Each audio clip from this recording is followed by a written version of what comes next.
fortaleza. Pide fuerzas hoy día a Dios. Fuerza es lo que necesitamos. Y usted me dirá probablemente en el día de hoy, mire, pastor, lo que menos yo tengo en el día de hoy son fuerzas.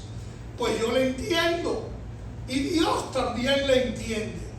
Pero precisamente ese puede ser el motivo por el cual Dios ha permitido que usted se sintonice en el día de hoy y se identifique con nosotros en la iglesia El León de Judá bajo el tema fortaleza.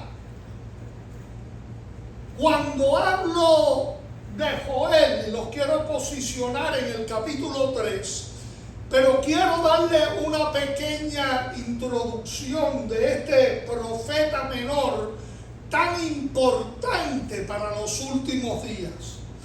Él había comenzado diciendo, cuando sus pensamientos se tornaron a las Escrituras, porque he aquí que en aquellos días y en aquel tiempo, fíjate que está hablando futurísticamente, dice, porque he aquí en aquellos días y en aquel tiempo en que haré volver la cautividad de Judá y de Jerusalén. Está hablando de un tiempo en el futuro en el cual ya ni Judá ni Jerusalén van a ser cautivas. Está hablando de un tiempo de liberación, de un tiempo en el cual Dios le devolverá fuerzas tanto a Judá como tribu, como a la misma ciudad santa de Jerusalén. Después del derramamiento del Espíritu Santo, quiero decir, ahora se proyecta a la era neotestamentaria, se proyecta al libro de los Hechos, cuando vendría el derramamiento del Espíritu Santo sobre la iglesia naciente en el aposento alto. Porque ahí estaban reunidos en un salón grande en la casa de unas personas muy queridas. 120 personas se habían reunido esperando una promesa que ellos no sabían cuál sería la manifestación de ella, con los cuales nosotros estamos bien documentados, porque dice que de pronto se le aparecieron lenguas repartidas como de fuego. Es una analogía, una comparación, una percepción visual de algo inexplicable. Cuando 120 personas empiezan a hablar en lenguajes aparentemente impercibibles para las personas que lo estaban testimoniando.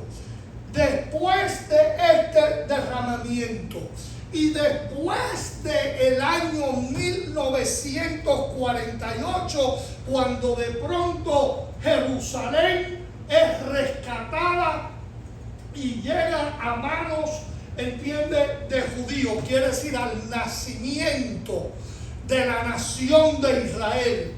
Y está hablándole a un periodo de tiempo también que acontecería entre 70 y 80 años después.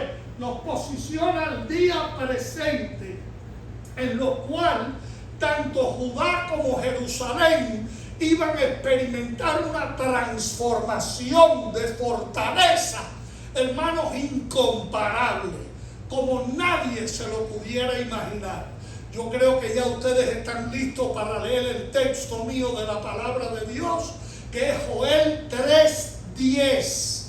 Dice el verso 10: forjad espadas de vuestros asadones. Mira qué palabra es esta. Lanzas de vuestras hoces.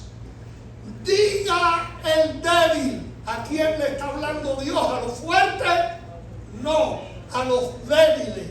fuerte soy. Mire, no hay transformación más grande que aquella que acontece que cuando una persona en plena debilidad de pronto es fortalecido en una forma extremada y la gente se queda sorprendida de la demostración de fortaleza que están literalmente percibiendo, porque es totalmente increíble. Yo creo que ustedes están a punto de ver demostraciones de poder de Dios sobre tanto Judá como Jerusalén que van a sorprender a la humanidad entera. Les llamó, fíjense lo que me capta la atención a mí en este aspecto, que les llamó la atención a los instrumentos de siembra tornados en instrumentos de guerra.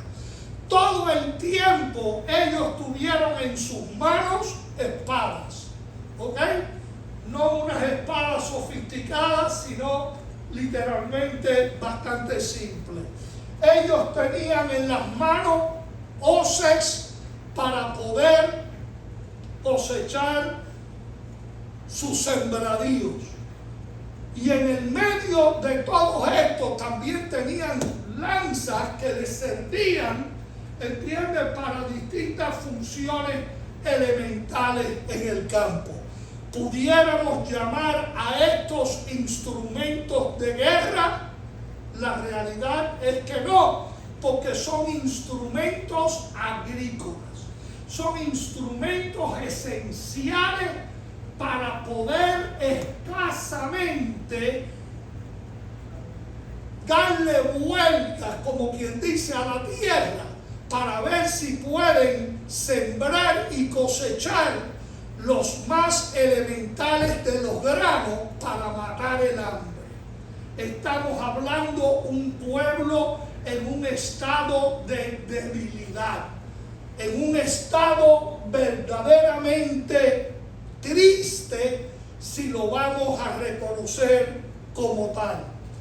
Y la cuestión que yo quiero que ustedes vean es que Dios proveerá de armas de guerras y será la misma economía que proporcionará las condiciones para la guerra, y los dispersos de Israel también ayudarán a los esfuerzos que un pueblo débil pretende realizar, que parece inconcebible. La referencia, el punto de partida es un rey histórico de Judá llamado Usías, que dio importancia a la agricultura y a la vinicultura en las tierras de Israel.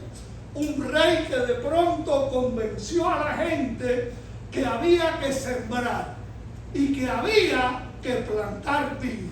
Fíjate, uno de pronto dijo, esa es la gran revelación de que hay que sembrar y que hay que plantar viñas. Sí, particularmente cuando la crisis financiera, hermano, es devastadora.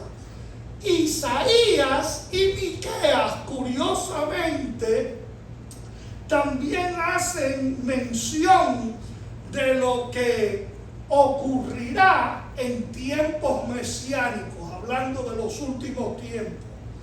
Y estamos conscientes a quién se dirigen estas palabras, porque dice la Escritura, diga el fuerte, no, diga el débil. Levanten las manos todos ustedes que en algún momento se han sentido como el cristiano más débil que hay sobre la faz de la tierra.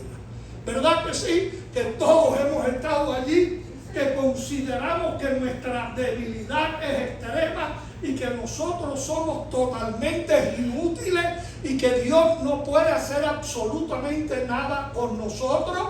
Pues entonces es con nosotros que Dios nos habla, porque Dios está a punto de decirnos cuánta fortaleza Dios está a punto de manifestar en usted. Mire, está hablando de que los débiles se tornarán en héroes y heroínas. Tú me dirás, ¿cómo? Sí, que va a coger a gente débiles y los va a volver en tremendos guerreros. Y tú me dices, ¿dónde es eso? Lástima que no tengo la capacidad de usar bien la pantalla. En el futuro, Antonio, te tienes que poner para esa, porque en este momento yo hubiera querido mostrarle una foto de muchachos y muchachas de la edad tuya caminando por las calles de Jerusalén con un rifle de alta potencia. Y tú dices, si esa muchachita lo que tiene son 18 años, ¿entiendes? Sí. Y ese muchacho no puede tener 20 años y tú lo ves con tremendos rifles. Todos los que eran débiles hoy día son poderosos guerreros de Judá en las calles de Jerusalén. Alta capacidad, hermanos, de defensa. Un pueblo que fue literalmente casi destruido de sobre la faz de la tierra. Y hoy día es una de las potencias mundiales con el armamento más sofisticado que uno se pueda imaginar. Mire, usted me dirá, estoy hablando, hermanos, de gente que están preparados para la guerra sin excusa ni excepción. Ni uno de los débiles puede decir no voy a la guerra, porque es obligatoria. Todo muchacho tiene que inscribirse en el ejército israelí para defender a la nación.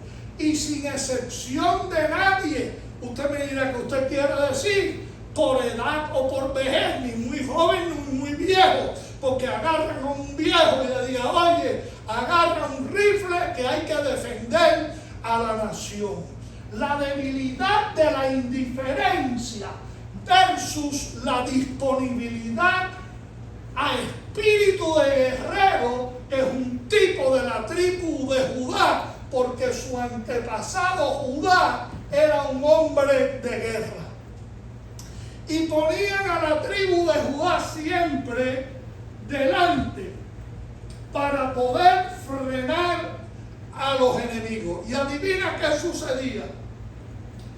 Se aparecía de pronto Judá y tenía un chillido, porque no era un grito, la gente lo define como un grito, no era un grito. La historia dice que Judá tenía un chillido, que cuando los enemigos escuchaban a ese hombre de guerra hacer ese chillido, pues los aterrorizaba tanto que no tenían capacidad de defenderse. Y Judá literalmente acababa con cualquiera que le hiciera o atentara a hacerle frente a la tribu de Judá. Vayan conmigo en la Biblia al libro de Miqueas. Escuchen lo que Miqueas dice en el capítulo 4. Miqueas 4, verso 3. Dice este otro profeta menor, los dos son profetas menores, y él juzgará entre muchos pueblos. Dios va a juzgar a todos los pueblos de la tierra. Y dice que muchos serán juzgados, dando a entender que a Dios no se le escapa nada. Y corregirá. Mire, estamos hablando de corrección. Y corregirá a naciones poderosas, dice la Biblia. Quiere decir que Dios no viene a tratar con los débiles. No, Dios va a encarar a los que dice que son los más fuertes de la tierra. A naciones poderosas. ¿Estoy leyendo bien la Biblia o me equivoqué cuando menciono eso? Hasta muy lejos. Si tú vas a un mapa y tú ubicas a Jerusalén y miras a la derecha o a la izquierda, las naciones más poderosas no están cerca de Jerusalén, están todas lejos. Por un lado está Rusia y China, en los extremos, ¿ok? Y del otro extremo están los Estados Unidos. Y dice que Dios viene a corregir a naciones poderosas hasta muy lejos. Y martillarán sus espadas para hacedones y sus lanzas para hoces. No alzará espada nación contra nación, ni se ensayarán más para la guerra. Mira cómo Dios le da una vuelta a las cosas. Comenzamos con instrumentos agrícolas y ahora de pronto Dios dice aparentemente todo lo contrario. ¿Entiendes? De cómo literalmente lo que ya habían transformado para volver los instrumentos de guerra, dice que Dios de pronto va a coger los instrumentos de guerra y los va a convertir en instrumentos de agricultura. Eso es lo que está diciendo aquí la palabra de Dios. Pero uno dice, pero explícame entonces esa aparente contradicción, luce paradójico. No. La realidad es que está hablando de tiempos en el futuro. Primero, cuando la gente va a usar los instrumentos agrícolas para hacer guerra. Y después, cuando van a usar los instrumentos de guerra para hacer instrumentos agrícolas. Porque la realidad es que cuando la Biblia empieza a explicar lo que viene, ¿entiendes? Te da a entender que primero la gente se prepara para la guerra. Pero después que termina la guerra, van a tener que convertir los instrumentos de guerra en instrumentos agrícolas. Quiere decir que van a tener que fundir tanques de guerra e instrumentos pesados de guerra para convertirlos, como quien dice, en picos y palas, para poder hacer las obras del campo. Los efectos de consagración a Dios será lo que causará la paz. Fíjate esto, uno se consagra a Dios y uno dice, ¿cómo que el resultado de consagrarse a Dios es la paz? Porque Dios, cuando la gente ve la necesidad de paz, lo primero que hay que hacer es coger a naciones débiles y volverlas fuertes. O gente que no se habían preparado para la guerra, prepararlos para la guerra. Quiere decir que Él no solo diferenciará entre pueblos, sino que Dios será el árbitro de todas las disputas cuando su reino se establezca. Cuando Jesucristo empiece a dominar desde Jerusalén al mundo entero, entonces estas cosas sucederán. Apocalipsis capítulo 11 dice, los reinos de este mundo serán convertidos a los reinos de Cristo. Él decidirá todo. Usted me dirá, ¿por qué usted dice que Él decidirá todo? Porque Él es el árbitro. Él es el que va a determinar qué es lo que pasa. Y para poder ser árbitro, tú tienes que ser poderoso. Tú tienes que decirle a la gente, el poder es mío, la autoridad es mío, la gloria es mía. Pero como Él no vendrá solito, porque hay gente que se cree que Cristo va a venir como mansa paloma para que lo vuelvan a clavar a la cruz otra vez. No, Él va a venir con millones de ángeles. Porque ya para ese tiempo, cuando Él regrese, el diablo por 7 años va a haber gobernado la tierra y va a haber, hermano, masacrado a medio mundo. Porque va a meter a todo el mundo en la idolatría, va a acabar con la gente, los va a esclavizar, los va a arruinar. Parece que el planeta Tierra no va a servir para nada, va a ser todo un debacle, se van a morir los peces del mar, se van a morir las aves de los cielos, los animales, por decir las vacas, las gallinas, todo lo que a usted le gusta comer. Tú comprendes el corderito, tú comprendes, ya no va a haber más de esas cosas. Dice la Biblia que una tercera parte de todos los animales se morirán y de pronto lo que le dejaron a Jesucristo es un mundo en debacle y de pronto Él pone todo en orden y lo pone a funcionar, porque va a coger los instrumentos de guerra y va a fertilizar y va a hacer al mundo productivo, porque lo va a volver por 1000 años como si fuera el jardín del Edén. Va a decir, esto es lo que yo tenía para la humanidad, la prosperidad, la bendición, pero no me querían a mí como gobernador, no me querían a mí como señor. He tenido que venir con brazos fuertes, imponer mi criterio y subyugar a las naciones rebeldes que dicen que no hay Dios. Y aquí estoy yo ahora para poner las cosas en orden.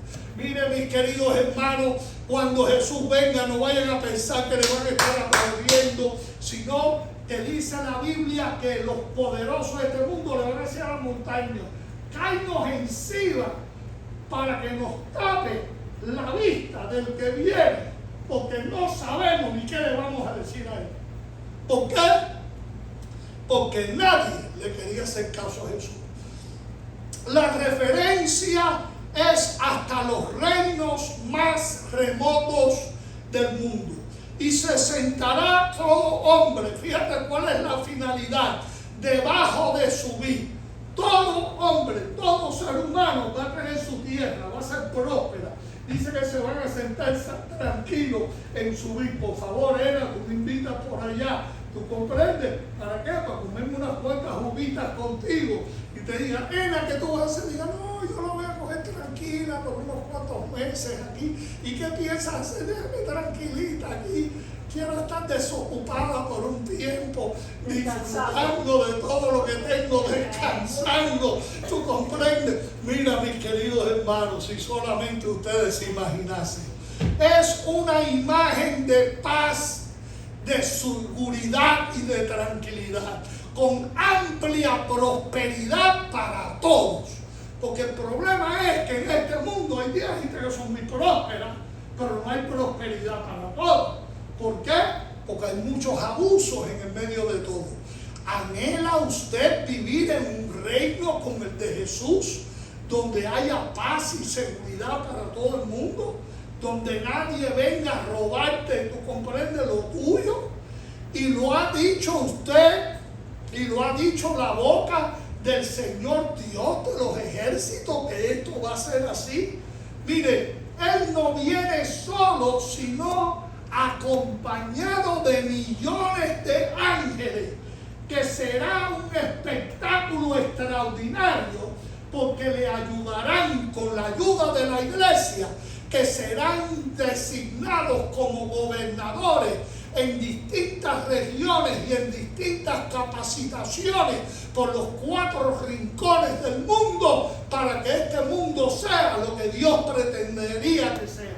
La fortaleza, el poder, la autoridad que les será dado a muchos de ustedes que hoy día se cree que son débiles, les asombrará. Cuando ustedes digan la palabra, ¿entiende? Ustedes se sorprenderán de la autoridad que conllevará su palabra sobre la tierra. Usted dirá algo y será hecho conforme a su declaración, porque la dictaminación viene propiamente del trono y aquel que se sienta en él desde la sede de Jerusalén. ¿Entiende?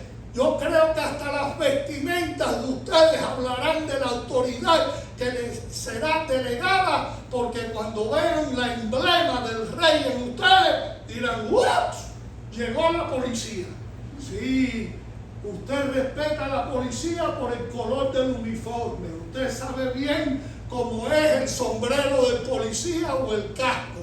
Usted conoce hasta los espejos que usa, los espejuelos que usan.